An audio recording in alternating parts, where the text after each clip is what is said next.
ಈ ತ್ರಿವಿಧ ಜೀವರಾಶಿಗೆ ಸಂಬಂಧಪಟ್ಟಂತೆ ಮತ್ತು ಅವರನ್ನು ಪರಮಾತ್ಮ ಪ್ರೇರಿಸುವ ವಿಷಯದಲ್ಲಿ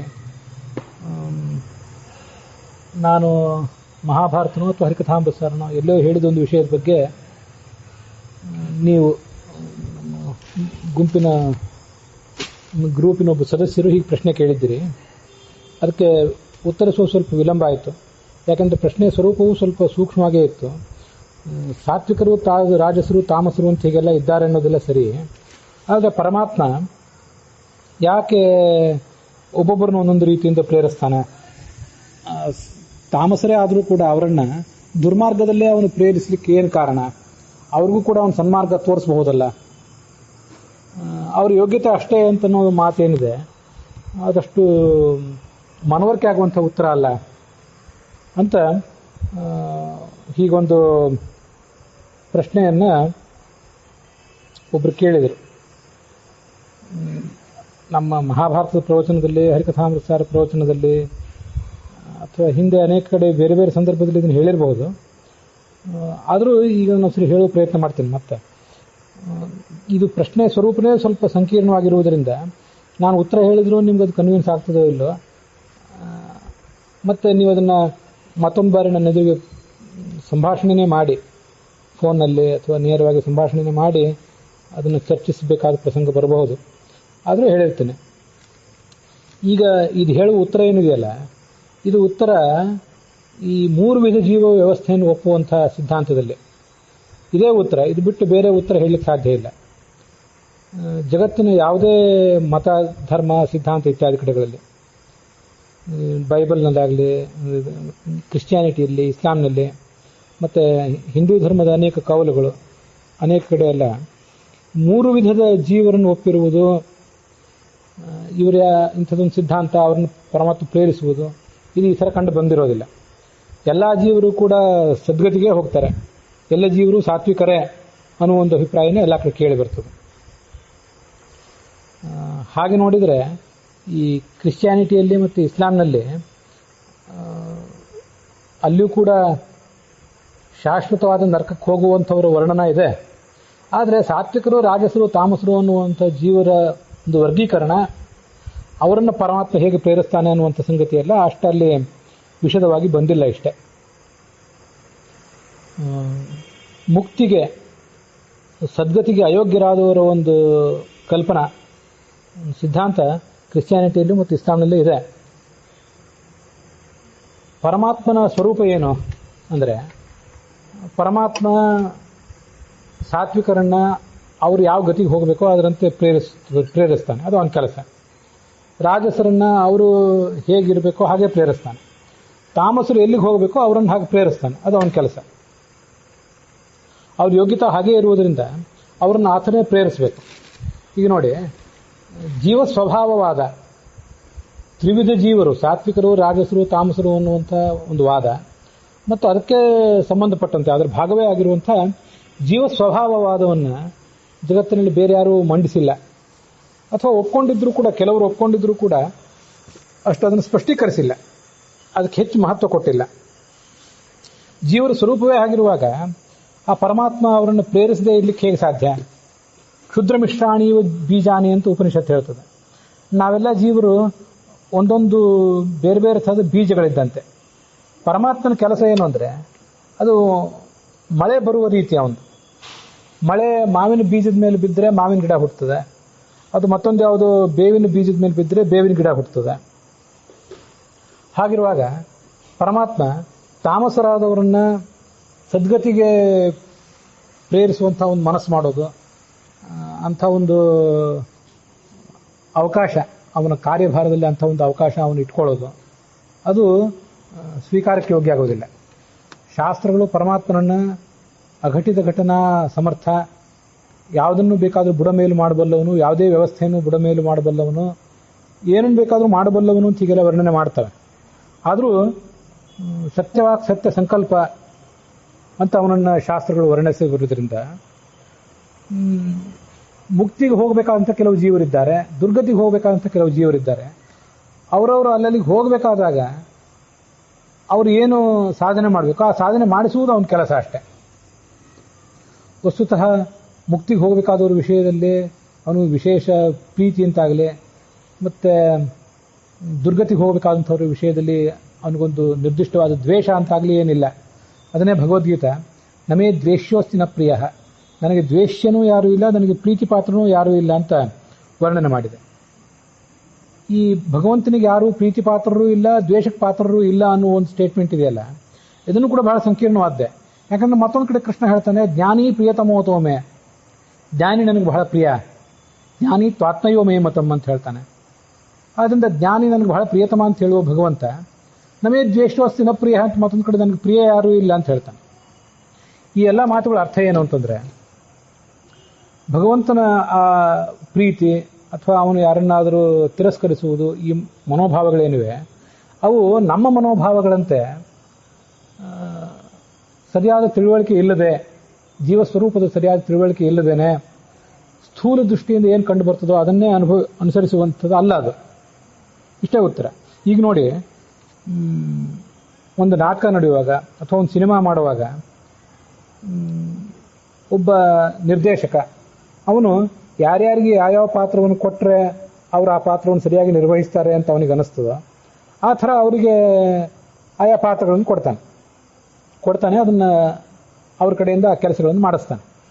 ಸಾಮಾನ್ಯವಾದ ಗ್ರಹಿಕೆ. ಕೆಲವು ಬಾರಿ ತನಗೆ ಒಂದಾವುದು ಸ್ಕೂಲಲ್ಲಿ ಒಂದೇನೋ ನಾಟಕವೋ ಏನೋ ನಡೀತಿದ್ರೆ ಅಲ್ಲಿ ಇರುವಂಥ ಒಬ್ಬ ಅಧ್ಯಾಪಕ ತನಗೆ ಬೇಕಾದ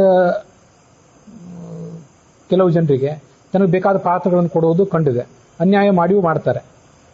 ಎಲ್ಲೋ ಒಂದು ಮಂತ್ರಿಮಂಡಲ, ಕೇಂದ್ರ ಸರ್ಕಾರದಲ್ಲಿ ಅಥವಾ ರಾಜ್ಯ ಸರ್ಕಾರದಲ್ಲಿ ಒಬ್ಬ ಪ್ರಧಾನಮಂತ್ರಿ ಆದವನು, ಮುಖ್ಯಮಂತ್ರಿ ಆದವನು ತನಗೆ ಬೇಕಾದವರಿಗೆ ಅವರು ಅಷ್ಟೇನು ಯೋಗ್ಯರಲ್ಲದೆ ಹೋದರೂ ಕೂಡ ಅವರಿಗೆ ಕೆಲವು ಸ್ಥಾನಗಳನ್ನು ಕೊಟ್ಟು ಬಿಡೋದೆಲ್ಲ ಕಂಡಿದೆ. ಇಂಥವೆಲ್ಲ ಜಗತ್ತಿನಿಂದ ನಡೆದು ಬಂದಿರ್ತವೆ. ಯಾರಿಗೆ ಯಾವ ಸ್ಥಾನ ಒಂದು ಜವಾಬ್ದಾರಿ ಅದು ಸೂಕ್ತ ಅಲ್ಲವೋ ಅಂಥವರಿಗೆಲ್ಲ ಅದನ್ನು ಕೊಟ್ಟು ಅವರಿಗೂ ತೊಂದರೆ, ತಮಗೂ ತೊಂದರೆ, ಸಮಾಜಕ್ಕೂ ಸುತ್ತಮುತ್ತಲಿದ್ದವರು ಎಲ್ರಿಗೂ ತೊಂದರೆ ಆಗುವಂಥದ್ದನ್ನು ತೊಂದರೆ ಮಾಡೋದನ್ನು ನಾವು ಸಮಾಜದಲ್ಲಿ ನೋಡಿರ್ತೇವೆ. ಪರಮಾತ್ಮಂದು ಹಾಗಲ್ಲ, ಅವನು ತಾಮಸರಾದವ್ರ ಕಡೆಯಿಂದ ಏನು ಮಾಡಬೇಕೋ ಅದನ್ನು ಮಾಡಿಸ್ತಾನೆ. ಇದು ಮಳೆ ಅಂತ ನಾವೇನು ಉದಾಹರಣೆ ಕೊಟ್ವಲ್ಲ, ಮಳೆ ಅಂತ ಉದಾಹರಣೆ ಕೊಡುವುದಾಗಲಿ, ಒಬ್ಬ ಶಿಕ್ಷಕ, ಒಬ್ಬ ನಿರ್ದೇಶಕ, ಡೈರೆಕ್ಟರ್, ಒಬ್ಬ ಪ್ರಧಾನಮಂತ್ರಿ, ಒಬ್ಬ ರಾಷ್ಟ್ರಪತಿ ಅಂತ ಹೀಗೆ ನಾವೇನು ಅನೇಕ ಉದಾಹರಣೆಗಳನ್ನು ಕೊಡ್ತೀವಲ್ಲ, ಇವಿಷ್ಟು ಯಾವ ಉದಾಹರಣೆಗಳನ್ನು ಕೊಟ್ಟರೂ ಕೂಡ ಅವು ಭಗವಂತನ ವಿಷಯದಲ್ಲಿ ಪೂರ್ಣ ಆಗೋದಿಲ್ಲ. ಈ ಪ್ರಶ್ನೆಗೆ ನಾನು ಉತ್ತರ ಕೊಡುವಾಗ ಈ ಪ್ರಶ್ನೆ ಎಷ್ಟು ಸಂಕೀರ್ಣವಾಗಿದೆ ಮತ್ತು ಉತ್ತರ ಕೊಡುವಾಗ ಆ ಉತ್ತರವನ್ನು ಮನವರಿಕೆ ಮಾಡ್ಕೊಳ್ಳಿಕ್ಕೆ ನಾವು ಹೋಗುವಾಗ ಅದಕ್ಕೆ ಎಷ್ಟು ಸಮಸ್ಯೆಗಳಿದೆ ಅಂತ ಅನ್ನೋದನ್ನು ಹೇಳಿಬಿಟ್ರೆ ನಿಮಗೊಂದು ಸ್ವಲ್ಪ ಸಮಾಧಾನ ಆಗಬಹುದು ಅಂತ ನನಗೆ ಕಾಣಿಸ್ತದೆ. ಈಗ ನೋಡಿ, ಉಪನಿಷತ್ನಲ್ಲಿ ತಲವಕಾರ ಉಪನಿಷತ್ನಲ್ಲಿ ಬರೋ ಮಾತಿದೆ, ನತತ್ರ ಚಕ್ಷುರ್ಗಚ್ಚತಿ ನವಾಗಚ್ಚತಿ ನೋ ಮನಃ ನವಿದ್ಮ ನವಿಜಾನೀಮಃ ಯಥೈತದನುಶಿಷ್ಯಾತ್. ಪರಮಾತ್ಮನ ಕಡೆ ನಮ್ಮ ಕಣ್ಣು ಹೋಗೋದಿಲ್ಲ, ಮನಸ್ಸು ಹೋಗೋದಿಲ್ಲ, ನಮ್ಮ ಮಾತು ಹೋಗೋದಿಲ್ಲ. ನವಿದ್ಮ ನವಿಜಾನೀಮಃ, ನಮಗೇನೂ ಗೊತ್ತಿಲ್ಲ. ಯಥೈತದನುಶಿಷ್ಯಾತ್, ಆ ಪರಮಾತ್ಮ ನಮ್ಮನ್ನು ಹೇಗೆ ಆಳ್ತಾನೆ, ಅನುಶಾಸನ ಮಾಡುವುದಂದ್ರೆ ಸಾತ್ವಿಕರನ್ನ, ರಾಜಸರನ್ನ, ತಾಮಸರನ್ನ ಅವನು ಹೇಗೆ ಆಳ್ತಾನೆ ಅನ್ನುವ ಸಂಗತಿ ನಮಗೆ ಯಾರಿಗೂ ಮನವರಿಕೆ ಆಗದೇ ಇರಲಿಕ್ಕೆ ಅದು ಕಾರಣ. ವೇದೋ ವದನ್ನಪಿ ಹರಿಂ ನವಕ್ತಿ ಸಮ್ಯಕ್ ಅತಃ ಅಪ್ರಸಿದ್ಧ ಸ್ವರೂಪತಃ. ಪರಮಾತ್ಮನ ಸ್ವರೂಪ ಅಷ್ಟು ಅಪ್ರಸಿದ್ಧ. ಇದನ್ನು ವಿಚಾರ ಮಾಡಿ, ನಾವು ಪ್ರಾಕೃತವಾದ ಶರೀರವನ್ನು ಹೊತ್ತು ಬಂದವರು. ನಮ್ಮ ಆಲೋಚನೆಗಳು, ನಮ್ಮ ಕ್ರಿಯೆಗಳು ಎಲ್ಲವೂ ಪ್ರಾಕೃತ. ನಾವು ನೋಡುವ ಜಗತ್ತೂ ಪ್ರಾಕೃತ.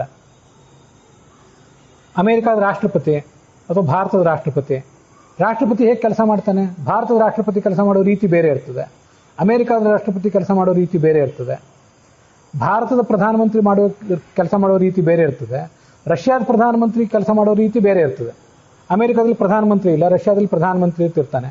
ಆದರೆ ಭಾರತದ ಪ್ರಧಾನಮಂತ್ರಿಗೂ ರಷ್ಯಾದ ಪ್ರಧಾನಮಂತ್ರಿಗೂ ವ್ಯತ್ಯಾಸ ಇರ್ತದೆ, ಕಾರ್ಯಶೈಲಿಯಲ್ಲಿ ವ್ಯತ್ಯಾಸ ಇರ್ತದೆ.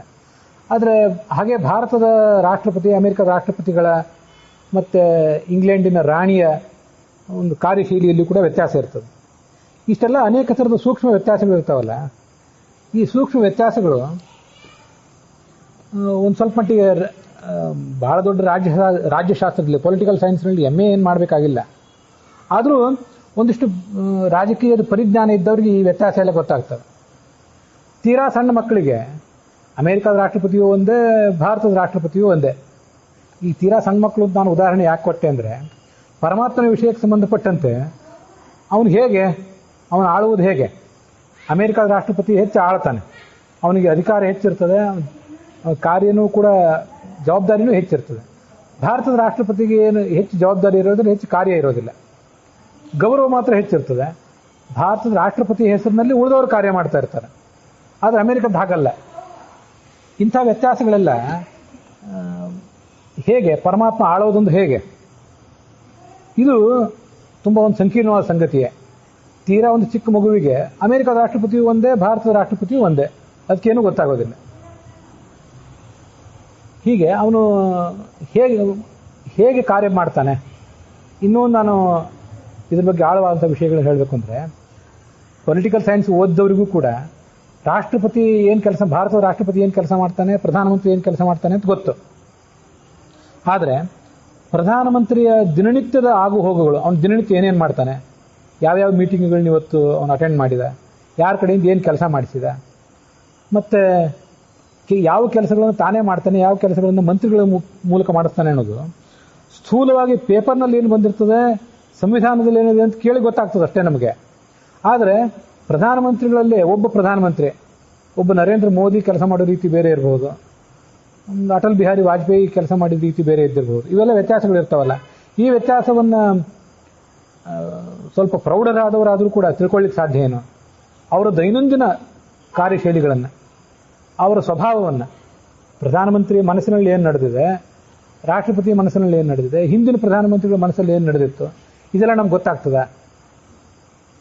ಯಾಕೆಂದರೆ ನಾನು ಇದನ್ನು ಈ ಮಾತು ಯಾಕೆ ಹೇಳ್ತಿದ್ದೀನಿ ಅಂದರೆ, ಲೌಕಿಕ ವ್ಯಕ್ತಿಗಳ ಕಾರ್ಯಶೈಲಿ ಬಗ್ಗೆನೇ ನಮ್ಗೆ ಗೊತ್ತಾಗೋದಿಲ್ಲ. ನನ್ನ ಗಂಡ ಹೇಗೆ ಕೆಲಸ ಮಾಡ್ತಾನೆ ಅಂತ ಪೂರ್ತಿ ಎಲ್ಲ ಹೆಂಡತಿಗೆ ಗೊತ್ತಾಗ್ತದೆ, ಹೆಂಡತಿ ಏನೇನು ಮಾಡ್ತಾಳೆ ಅಂತ ಗಂಡನಿಗೆಲ್ಲ ಗೊತ್ತಾಗ್ತದೆ. ಗಂಡ ಹೆಂಡಂದ್ರೆ ಪರಸ್ಪರ ಅರ್ಥ ಮಾಡ್ಕೊಳ್ಳಿಕ್ಕೆ 40-50 ವರ್ಷಗಳು ಕೆಲವು ಬಾರಿ ಬೇಕಾಗಬಹುದು, ಕೆಲವು ಬಾರಿ ಅದೂ ಸಾಧ್ಯ ಆಗದೇ ಇರಬಹುದು.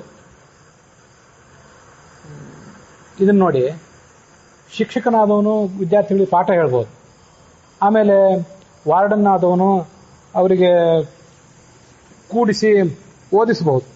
ಅವರು ಓದದೆ ಹೋದರೆ, ಹರಟೆ ಹೊಡೆದ್ರೆ ಅವ್ರನ್ನ ದಬಾಯಿಸಬಹುದು. ಆದರೆ ಅವರ ಮನಸ್ಸಿನೊಳಗೆ ಪ್ರವೇಶ ಮಾಡಿ, ವಿದ್ಯಾರ್ಥಿಗಳ ಮನಸ್ಸಿನೊಳಗೆ ಪ್ರವೇಶ ಮಾಡಿ ಅವರನ್ನ ಅವನು ನಿರ್ದಿಷ್ಟವಾದ ಕಾರ್ಯಗಳ ಕಡೆಗೆ ತೊಡಗಿಸ್ಲಿಕ್ಕೆ ಸಾಧ್ಯನಾ? ಇದು ಸಾಧ್ಯ ಇದೆಯಾ ನಮಗೆ? ಇದು ಒಂದು ಗಾದೆ ಮಾತು ಹೇಳ್ತಿರ್ತಾರೆ, ನಾವು ಕುದುರೆಯನ್ನ ಕೆರೆ ತನಕ ತಗೊಂಡು ಹೋಗ್ಬೋದು, ಕೆರೆಗೆ ಹೋದ್ಮೇಲೆ ನೀರು ಕುಡಿಬೇಕಾದ ಜವಾಬ್ದಾರಿ ಮಾತ್ರ ಕುದುರೆದೇ ಆಗಿರ್ತದೆ. ಇನ್ನು ಕುದುರೆಯ ಗಂಟಲಿನಲ್ಲಿ ಒಂದು ಟ್ಯೂಬ್ ಏನಾದರೂ ಹಾಕಿ ಅಲ್ಲಿಂದ ನೀರು ನಾವು ತುರುಕಬಹುದು. ಎಷ್ಟೆಲ್ಲ ಮಾಡಿದರೂ ಕೂಡ ಕೊನೆ ಕೆಲವು ಪ್ರಯತ್ನಗಳನ್ನು ಅದೇ ಮಾಡಬೇಕಾಗ್ತದೆ.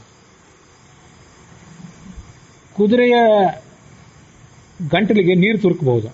ವಿದ್ಯಾರ್ಥಿಯ ಮನಸ್ಸಿನೊಳಗೆ ವಿದ್ಯೆಯನ್ನು ತುರುಕಿ ಅವನ ಕಡೆಯಿಂದ ಓದುವಂತೆ ಮಾಡಿ ಅವನ ಕಡೆಯಿಂದ ಫಲಿತಾಂಶ ಬರೆಸಲಿಕ್ಕೆ ಬೇಕಾದಂಥ ಎಲ್ಲ ಥರದ ಜವಾಬ್ದಾರಿ, ಕಾರ್ಯ ಸಾಮರ್ಥ್ಯ ಶಿಕ್ಷಕರಿಗೆ ಇರ್ತದ. ಇವೆಲ್ಲ ಒಬ್ಬ ಶಿಕ್ಷಕ, ಒಬ್ಬ ಯೂನಿವರ್ಸಿಟಿಯ ವೈಸ್ ಚಾನ್ಸಲರ್, ಇವ್ರದೆಲ್ಲ ಕಾರ್ಯಶೈಲಿಯಲ್ಲಿ ಎಷ್ಟು ವ್ಯತ್ಯಾಸ ಇರ್ತದೆ. ಒಬ್ಬೊಬ್ಬರು ಒಂದೊಂದು ರೀತಿ ಇರ್ತಿರ್ತಾರೆ. ಅನೇಕ ಬಾರಿ ಒಬ್ಬ ಪ್ರೈಮರಿ ಸ್ಕೂಲ್ ಟೀಚರ್ ಮಾಡಿದಷ್ಟು ಟೀಚರ್ ಆದವನು ತನ್ನ ವಿದ್ಯಾರ್ಥಿಗಳ ಜೊತೆ ಏನು ಸಂಬಂಧ ಇಟ್ಕೊಂಡಿರ್ತಾನೆ, ಅಷ್ಟು ಸಂಬಂಧವನ್ನು ಕೂಡ ವೈಸ್ ಚಾನ್ಸಲರ್ ಆದವರು ಇಟ್ಕೊಂಡಿರ್ಲಿಕ್ಕೆ ಸಾಧ್ಯ ಆಗಲಿಕ್ಕಿಲ್ಲ. ಅದೇನೋ ಒಂದು ಕಾರಣದಿಂದ, ಅವನ ಅಧಿಕಾರದ ಪ್ರಭಾವದಿಂದ ಕಾರಣದಿಂದಾಗಿ ತನ್ನ ಸುತ್ತಮುತ್ತಲಿರುವಂತಹ ಜನರ ಮೇಲೆ ಅವನು ಪ್ರಭಾವ ಬೀರ್ತಿರ್ತಾನೆ. ಅವನ ಕಾರ್ಯಶೈಲಿ ಬಗ್ಗೆ ಪೂರ್ಣವಾಗಿ ನಮ್ಗೆ ಗೊತ್ತಾಗೋದಿಲ್ಲ. ಇದನ್ನ ಬ್ರಹ್ಮಸೂತ್ರ ಭಾಷ್ಯದಲ್ಲಿ ಹೇಳ್ತಾರೆ. ಅಲೌಕಿಕೋಪಿ ಜ್ಞಾನಾದಿ ತಚ್ಛಬ್ದೇನೇವ ಭಣ್ಯತೆ ಜ್ಞಾಪನಾರ್ಥಾಯ ಲೋಕಸ್ಯ ಯಥಾ ರಾಜೇವ ದೇವರಾಟ. ಪರಮಾತ್ಮ ಅಂದ್ರೆ ಏನು? ಪರಮಾತ್ಮನ ಜ್ಞಾನ, ಗುಣ, ಅವನ ವೈಭವ, ಅವನ ಕೀರ್ತಿ, ಅವನ ಕರುಣೆ, ಅವನ ಪ್ರೀತಿ, ಅವನ ಯಾರೋ ದುರ್ಜನರನ್ನ ತಮೋಯೋಗ್ಯರನ್ನು ತಿರಸ್ಕರಿಸುವುದು ಅಂದ್ರೆ ಏನು? ಅದರ ಬಗ್ಗೆ ಪೂರ್ಣವಾಗಿ ನಾವು ಹೇಳಲಿಕ್ಕೆ ಸಾಧ್ಯ ಆಗೋದೇ ಇಲ್ಲ. ಅದಕ್ಕೆ ಅರ್ಥ ವಿವರಣೆ ಮಾಡುವುದು ಕಷ್ಟ, ಅದನ್ನು ಎಕ್ಸ್ಪ್ಲೇನ್ ಮಾಡೋದು ಕಷ್ಟ. ಯಾಕೆಂದ್ರೆ ಅದೆಲ್ಲ ಅಲೌಕಿಕ, ನಾವು ನೋಡಿದ್ದೆಲ್ಲ ಲೌಕಿಕವಾದದ್ದು, ಪ್ರಾಕೃತವಾದದ್ದು. ಹಾಗಾದ್ರೆ ಅದನ್ನು ಯಾವ ಶಬ್ದದಿಂದ ಹೇಳಬೇಕು? ಪರಮಾತ್ಮನ ಕರುಣೆ ಅಂದ್ರೇನು, ಅವನ ಪ್ರೀತಿ ಅಂದ್ರೇನು, ತಿರಸ್ಕಾರ ಅಂದ್ರೇನು, ಅವನ ಆಳ್ವಿಕೆ ಅಂದ್ರೇನು, ಹೇಗೆ ಹೇಳಬೇಕು ಅಂದ್ರೆ ಆ ಶಬ್ದಗಳನ್ನು ಬಿಟ್ಟು ಬೇರೆ ಶಬ್ದಗಳನ್ನು ಹೇಳಲಿಕ್ಕೆ ಅಲ್ಲಿ ಮಾರ್ಗವೇ ಇಲ್ಲ. ಆ ಶಬ್ದವನ್ನು ಹೇಳ್ತೇವೆ ಅಷ್ಟೇ.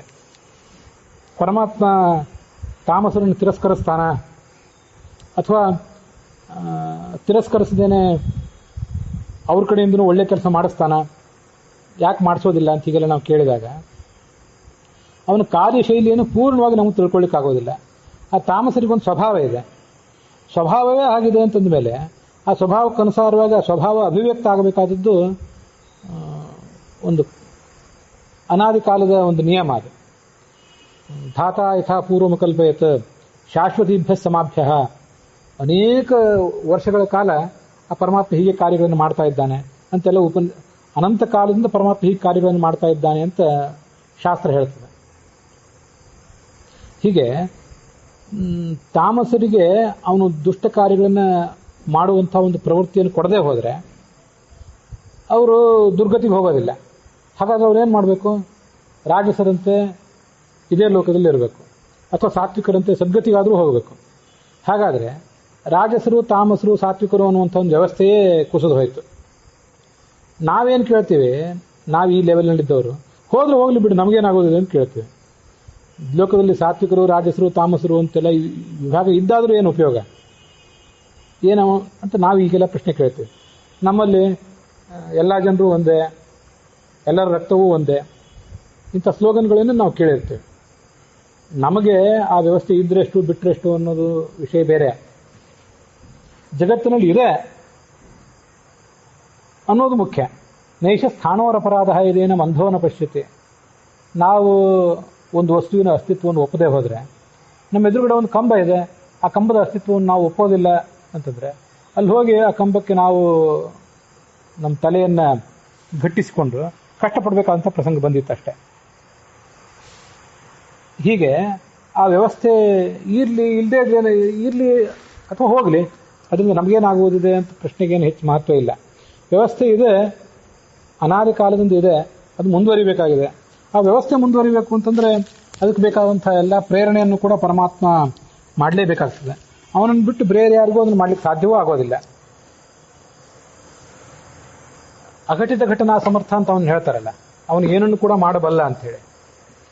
ಈ ಮಾಡಬಲ್ಲ ಅಂತ ಹೇಳುವಾಗ ನಾನು ಹಿಂದೆ ನನ್ನ ಯಾವುದೋ ಒಂದು ಪ್ರವಚನದಲ್ಲಿ ವಿವರಿಸಿದ್ದೆ ನೋಡಿ.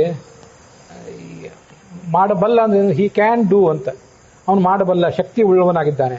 ಶಕ್ತಿ ಅನ್ನುವುದು ನಾವು ನಮ್ಮ ಲೌಕಿಕ ಅರ್ಥದಲ್ಲಿ ವಿಚಾರ ಮಾಡಿದರೆ, ಭೌತಿಕ ಅರ್ಥದಲ್ಲಿ ವಿಚಾರ ಮಾಡಿದರೆ ಎರಡು ಥರದ್ದು. ಒಂದು ತೋಳ್ಬಲ, ಇನ್ನೊಂದು ಇಚ್ಛಾಬಲ. ಈಗ ನನಗೆ ನನ್ನ ಎದುರಿಗಿರುವಂಥ ಒಂದು ಪುಸ್ತಕ, ನನ್ನೊಂದು ಏನೋ ಒಂದು ಬಟ್ಟೆ ಬರೆ, ಇದನ್ನೆಲ್ಲ ಹರಿದು ಚಿಂದಿ ಮಾಡುವಂಥ, ತುಂಡು ತುಂಡು ಮಾಡುವಂಥ ತೋಳ್ಬಲ ಇದೆ. ಆದರೆ ಇಚ್ಛಾಬಲ ನನಗಿಲ್ಲ. ನನ್ನದೇ ವಸ್ತು, ಇದನ್ನು ಹಾಳು ಮಾಡುವಂಥ ಇಚ್ಛೆ ನನಗಿಲ್ಲ. ಇನ್ನು ಕೆಲವು ಕಡೆ ಮತ್ತೊಂದೇನೋ ಕೆಲಸ ಮಾಡಬೇಕು ಅಂತ ಅಪೇಕ್ಷೆ ಇದೆ, ಅದು ನನಗೆ ಬೇಕು, ಆ ವಸ್ತು ಬೇಕು ಅಂತ ಅಪೇಕ್ಷೆ ಇದೆ. ಇಚ್ಛಾ ಏನೋ ಇದೆ, ಆದರೆ ಅದನ್ನು ನಾವು ದೊರಕಿಸ್ಕೊಳ್ಳಿಕ್ಕೆ ಬೇಕಾದಂಥ ತೋಳ್ಬಲ ನನಗಿಲ್ಲ, ಅಥವಾ ಆರ್ಥಿಕ ಬಲ ನನಗಿಲ್ಲ. ಬಲ ಅನ್ನೋದು ಮಸಲ್ ಪವರ್ ಒಂದು, ಮತ್ತು ಈ ಫೈನಾನ್ಷಿಯಲ್ ಪವರ್ ಒಂದು, ಹೀಗೆಲ್ಲ ಬೇರೆ ಬೇರೆ ಪವರ್ ಇರ್ತಿರ್ತದಲ್ಲ. ಮನೋಬಲ ಇದೆ, ಆದರೆ ದೇಹ ಬಲ ಇಲ್ಲ. ಈ ರಾಷ್ಟ್ರಪತಿಗೆ ಈಗ ಉದಾಹರಣೆಗೆ ನೋಡಿ, ಒಬ್ಬ ಭಯಂಕರವಾದಂಥ ಅಪರಾಧ ಮಾಡಿದ್ದಾನೆ, ಅವನಿಗೆ ಹೈಕೋರ್ಟ್ನಿಂದ, ಸುಪ್ರೀಂ ಕೋರ್ಟ್ನಿಂದ ಶಿಕ್ಷೆ ಆಗಿದೆ, ಜೀವಾವಧಿ ಶಿಕ್ಷೆ ಅಥವಾ ಮರಣದಂಡನೆ. ರಾಷ್ಟ್ರಪತಿಗೆ ಅವನನ್ನು ಕ್ಷಮಿಸುವಂಥ ಅಥವಾ ಕ್ಷಮಿಸದೇ ಇರುವಂಥ ಅಧಿಕಾರ ಇದೆ ಅಂತ ನಾವು ಕೇಳ್ತೇವೆ. ಕ್ಷಮಿಸದೇ ಇರುವಂಥ ಅಧಿಕಾರವಿದೆ, ಕ್ಷಮಿಸುವಂಥ ಅಧಿಕಾರ ಇದೆ. ಅಧಿಕಾರ ಅಂದ್ರೆ ಯಾವುದು? ಕಾನೂನಿನ ಅಧಿಕಾರ ರಾಷ್ಟ್ರಪತಿಗಿದೆ. ಆದರೆ ಅವನಿಗೆ ಇಚ್ಛೆ ಇಲ್ಲ. ಯಾಕೆಂದ್ರೆ ಇಂಥ ದುಷ್ಟನನ್ನು ಕೂಡ ನಾನು ಕ್ಷಮಿಸಿಬಿಟ್ರೆ ಅದು ಸಮಾಜಕ್ಕೆ ಒಂದು ಕೆಟ್ಟ ಸಂದೇಶ ಕೊಟ್ಟಿತ್ತು, ಸಮಾಜದ ವ್ಯವಸ್ಥೆ ಎಲ್ಲ ಉಲ್ಲೋಲ ಕಲ್ಲೋಲ ಆದೀತು ಅಂತ ಅವನು ಆಲೋಚನೆ ಮಾಡ್ತಾನೆ. ಆದ್ರಿಂದ ರಾಷ್ಟ್ರಪತಿಗೆ ಇಚ್ಛೆ ಇದ್ರೂ ಕೂಡ, ಕಾನೂನಿನ ಅಧಿಕಾರ ಇದ್ರೂ ಕೂಡ ಅವನು ಇಚ್ಛೆ ಇಲ್ಲದೆ ಇರೋದ್ರಿಂದ ಅದನ್ನು ಮಾಡೋದಿಲ್ಲ. ಹೀಗೆ ಒಂದು ಕಡೆ ಇಚ್ಛೆ, ಮನಸ್ಸಿನ ಇಚ್ಛೆ ಅಂತೀವಿ, ಕಾನೂನಿನ ಬಲ ಅಂತೀವಿ, ದುಡ್ಡಿನ ಬಲ ಅಂತೀವಿ, ತೋಳ್ ಬಲ ಅಂತೀವಿ. ಹೀಗೇನೇನೋ ಬೇರೆ ಬೇರೆ ಥರದ ಶಕ್ತಿಗಳ ಬಗ್ಗೆ ನಾವು ಜಗತ್ತಿನಲ್ಲಿ ಮಾತಾಡ್ತೇವೆ. ಆದರೆ ಪರಮಾತ್ಮನಿಗೆ ಇಚ್ಛೆನೇ ಇಲ್ಲ, ಇಚ್ಛೆನೂ ಇಲ್ಲ, ಹಾಗೆ ಅವನಿಗೆ ಶಕ್ತಿಯೂ ಇಲ್ಲ. ಇಚ್ಛಾಶಕ್ತಿ ಅಂತ ನಾವು ಶಬ್ದ ಪ್ರಯೋಗ ಮಾಡ್ತೀವಲ್ಲ, ಇಚ್ಛೆನೂ ಇಲ್ಲ ಶಕ್ತಿನೂ ಇಲ್ಲ ಅಂತ ನನ್ನ ಅಭಿಪ್ರಾಯ. ಈ ಶಕ್ತಿ ಇಲ್ಲ ಪರಮಾತ್ಮನಿಗೆ ಅಂದ್ಬಿಟ್ಟು ಅವನು ಅಲ್ಪಶಕ್ತಿ ಆದ್ನಲ್ಲ, ಸರ್ವಶಕ್ತಿ ಆಗ್ಲಿಲ್ವಲ್ಲ ಅಂತ ಒಂದು ಪ್ರಶ್ನೆ ಬರ್ಬೋದು. ಈಗ ನೋಡಿ, ನಮ್ಮಲ್ಲಿ ಮನಸ್ಸಿನ ಶಕ್ತಿ ಬೇರೆ, ತೋಳಿನ ಬಲ ಬೇರೆ. ಮನಸ್ಸಿನ ಶಕ್ತಿ ಬೇರೆ, ಕಾನೂನಿನ ಶಕ್ತಿ ಬೇರೆ ನಮ್ಮಲ್ಲಿ. ಆದರೆ ಪರಮಾತ್ಮಂದು ಹಾಗಲ್ಲ. ಅವನ ದೇಹವೇ ಮನಸ್ಸು, ಆತ್ಮ, ದೇಹ, ಮನಸ್ಸು, ಕೈ, ಕಾಲು ಇವೆಲ್ಲ ಒಂದೇ. ಅವನು ದೇಹಕ್ಕಿಂತ ಭಿನ್ನವಾದ ಒಂದು ಶರೀರ ಅವನಿಗಿಲ್ಲ. ಅವನ ಮನಸ್ಸು, ಅವನ ಆತ್ಮ, ಅವನ ಶರೀರ ಎಲ್ಲವೂ ಒಂದೇ ಆಗಿದೆ. ಹಾಗಿರೋದ್ರಿಂದ ಅವನಿಗೆ ಆ ತಾಮಸರನ್ನು ನೋಡಿ ಕರುಣೆ ಬರಬೇಕಾಗಿತ್ತು, ಆದರೂ ಬಂದಿಲ್ಲ. ಅವನಿಗೆ ಆ ಶಕ್ತಿ ಇದೆಯೋ ಇಲ್ವೋ ಅಂತ ಯಾವ ಪ್ರಶ್ನೆಗಳನ್ನು ನಾವು ಕೇಳಿದ್ರು ಕೂಡ ಅವನಿಗೆ ಆ ಶಕ್ತಿಯೇ ಇಲ್ಲ. ತಾಮಸರ ಸ್ವರೂಪವನ್ನು ಬದಲಾವಣೆ ಮಾಡುವಂಥ ಶಕ್ತಿ ಅವನಿಗಿಲ್ಲ ಅಂತ ನಾನು ಉತ್ತರ ಕೊಟ್ಟರೆ, ಶಕ್ತಿ ಇಲ್ಲ ಅಂದ್ರೆ ಏನರ್ಥ? ಅದೊಂದು ದೌರ್ಬಲ್ಯಕ್ಕೆ ಸೂಚಕ ಅಲ್ಲ. ಅದು ಶಕ್ತಿ ಇಲ್ಲ ಅಂದ್ರೆ ಇಚ್ಛಾಶಕ್ತಿ ಇಲ್ಲ ಅಂತಲೇ ಅರ್ಥ. ಅವನ ಇಚ್ಛಾಶಕ್ತಿಯು ಅವನ ಮಸಲ್ ಪವರು ಎರಡೂ ಒಂದೇ ಆಗಿದೆ. ಭಗವಂತನ ಇಚ್ಛಾಶಕ್ತಿ, ಅವನ ತೋಳ್ಬಲ ಮತ್ತು ಅವನ ಆಳ್ವಿಕೆಯ ಬಲ, ಅವನ ಕಾನೂನಿನ ಬಲ, ಈ ಮೂರು ಒಂದೇ ಅವನದು ಪರಮಾತ್ಮ. ಅದಕ್ಕೆ ಅವನನ್ನು ಸವಿಶೇಷಾಭಿನ್ನ ಅಂತ ವರ್ಣನೆ ಮಾಡೋದು. ಆದ್ರಿಂದ ಪರಮಾತ್ಮನಿಗೆ ತಾಮಸರನ್ನು ಬದಲಾವಣೆ ಮಾಡುವಂಥ, ಅವರ ಸ್ವರೂಪವನ್ನು ಬದಲಾವಣೆ ಮಾಡಿ ಅವ್ರನ್ನ ಸದ್ಗತಿಗೆ ತೊಗೊಂಡು ಹೋಗುವಂಥ ಅಥವಾ ದುರ್ಗತಿಗೆ ತೊಗೊಂಡು ಹೋಗದೇ ಇರುವಂಥ ಇಚ್ಛೆಯೇ ಅವನಿಗಿಲ್ಲ. ಇಚ್ಛೆಯೂ ಇಲ್ಲ, ಶಕ್ತಿಯೂ ಇಲ್ಲ. ಯಾಕಂದರೆ ಇಚ್ಛೆಯೇ ಶಕ್ತಿ. ಆದ್ದರಿಂದ ನಮ್ಮಲ್ಲಿ ಇಚ್ಛೆ ಬೇರೆ, ಶಕ್ತಿ ಬೇರೆ. ಅವನಿಗೆ ಇಚ್ಛೆಯೇ ಶಕ್ತಿ ಆದ್ದರಿಂದ ಅದು ಅವನಿಗೆ ಇಲ್ಲವೇ ಇಲ್ಲ ಅಂತ ನನ್ನ ಒಂದು ಆಲೋಚನೆ. ಅದನ್ನು ಹಿಂದೆ ಒಂದೆರಡು ಬಾರಿ ಹೇಳಿದ್ದೆ, ಆದರೆ ಮತ್ತೀಗ ಹೇಳುವಂಥ ಪ್ರಸಂಗ ಬಂತು. ಪ್ರಶ್ನೆ ಒಬ್ಬರು ಕೇಳಿದ್ರು, ಆದರೂ ಒಂದು ಗ್ರೂಪ್ ಯಾಕೆ ಹಾಕಿರ್ತೀನಿ ಅಂದರೆ ಮತ್ತೆ ಯಾರಾದರೂ ಮನನ ಮಾಡುವವರಿದ್ರೆ ಮಾಡಲಿ ಅಂತ. ನಾವಿದನ್ನು ಇಷ್ಟು ಉತ್ತರ ಹೇಳಿದ ಮೇಲೂ ಕೂಡ ಅದು ಮನವರಿಕೆ ಆಗದೇ ಇರಬಹುದು. ಯಾಕೆಂದರೆ ನಾವು ನೋಡಿ 2 + 2 4, 2 × 3 6 ಹೀಗೆಲ್ಲ ನಾವು ಪ್ರತ್ಯಕ್ಷವಾಗಿ ಎದುರುಗಡೆ ವಸ್ತುಗಳನ್ನಿಟ್ಟು ತೋರಿಸ್ಬೋದು. ಆದರೆ ಪರಮಾತ್ಮನ ಕುರಿತಾಗಿ ಯಥೋ ವಾಚೋ ನಿವರ್ತಂತೆ ಅಪ್ರಾಪ್ಯ ಮನಸಾ ಸಹ, ವೇದಾದಿ ಶಾಸ್ತ್ರಗಳಿಗೂ ಕೂಡ ಅವನನ್ನು ಪೂರ್ಣವಾಗಿ ವರ್ಣಿಸ್ಲಿಕ್ಕೆ ಸಾಧ್ಯ ಇಲ್ಲ. ಯಾಕಂದರೆ ಶಬ್ದಕ್ಕಿರುವ ಶಕ್ತಿಯೇ ಅಷ್ಟೇ ಆಗಿದೆ. ಶಬ್ದಕ್ಕೆ ಶಕ್ತಿ ಬಹಳ ಸೀಮಿತವಾಗಿದೆ ಅಂತೆಲ್ಲ ಶಾಸ್ತ್ರದಲ್ಲಿ ಹೇಳ್ತಿರ್ತಾರೆ. ಹಾಗಿರುವಾಗ ನಮ್ಮಂಥವ್ರು ನಾವು ಯಾವ ಶಬ್ದದಿಂದ ಅವನನ್ನು ಹೇಳಿದರೂ ಕೂಡ ವೇದಾದಿ ಶಾಸ್ತ್ರಗಳಿಗೆ ಹೇಳಲಿಕ್ಕೆ ಸಾಧ್ಯ ಆಗೋದಿಲ್ಲ ಅಂತಂದಮೇಲೆ, ಸಣ್ಣವರಾದವರು ಯಾವ ಶಬ್ದದಿಂದ ಆ ಪರಮಾತ್ಮನನ್ನು ನಾವು ಹೇಳ್ತೀವಿ ಅಂತ ಹೋದರೂ ಕೂಡ ಅದು ಪೂರ್ಣ ಆಗೋದಿಲ್ಲ. ಹೀಗೆ ನನಗನ್ನಿಸ್ತದೆ. ಮತ್ತೆ ಇಲ್ಲಿ ಇನ್ನೂ 2 ಸಂಗತಿಗಳು. ಅದನ್ನು ನಾವು ಮನವರಿಕೆ ಮಾಡ್ಕೊಳ್ಳಿಕ್ಕೆ ಆಗ್ತಾ ಇಲ್ಲ ಅನ್ನೋ ಒಂದು ಸಮಸ್ಯೆ. ಇನ್ನೊಂದು, ಮನವರಿಕೆ ಮಾಡ್ಕೊಳ್ಳಿಕ್ಕೆ ಆಗದೆ ಹೋದರೂ ಕೂಡ ಮುಂದೆ ನಾವೇನು ಮಾಡಬೇಕು? ನಮ್ಮ ವೈಯಕ್ತಿಕ ಸಾಧನೆಗೆ ಇದೇನು ಸಮಸ್ಯೆ ಅಲ್ಲ. ನಾವು ಭಗವಂತನನ್ನು ಭಜಿಸಬೇಕಾಗಿದೆ, ಶ್ರವಣ ಮನನಾದಿಗಳನ್ನು ಮಾಡಬೇಕಾಗಿದೆ. ಆ ಮೂಲಕ ನಮ್ಮ ಗುರಿ ಏನಂತ ಅದನ್ನು ತಲುಪಬೇಕಾಗಿದೆ. ನಮ್ಮ ವೈಯಕ್ತಿಕ ಸಾಧನೆಗಂತೂ ಈ ಭಗವಂತ ತಾಮಸರನ್ನು ಏಕೆ ಬದಲಾಯಿಸುವುದಿಲ್ಲ ಅನ್ನುವ ಪ್ರಶ್ನೆ ಯಾವ ರೀತಿಯಿಂದಲೂ ಬಾಧಕ ಅಲ್ಲ. ಆದರೆ ಶಾಸ್ತ್ರವನ್ನು ಓದುವಾಗ ಇದ್ರ ಬಗ್ಗೆ, ಈ ವಿಷಯದ ಬಗ್ಗೆ ಒಂದಿಷ್ಟು ಮನವರಿಕೆ ಮಾಡ್ಕೊಳ್ಬೇಕು, ಅದರ ಅರ್ಥವನ್ನು ಕಂಡುಕೋಬೇಕು, ಯಾಕೆ ಹಾಗೆ ಅನ್ನೋ ಜಿಜ್ಞಾಸೆಯನ್ನು ಪರಿಹರಿಸ್ಕೊಳ್ಬೇಕು ಅಂತ ಆಲೋಚನೆ ಬಂದರೆ ಅದು ಪ್ರಶಂಸನೀಯವೇ.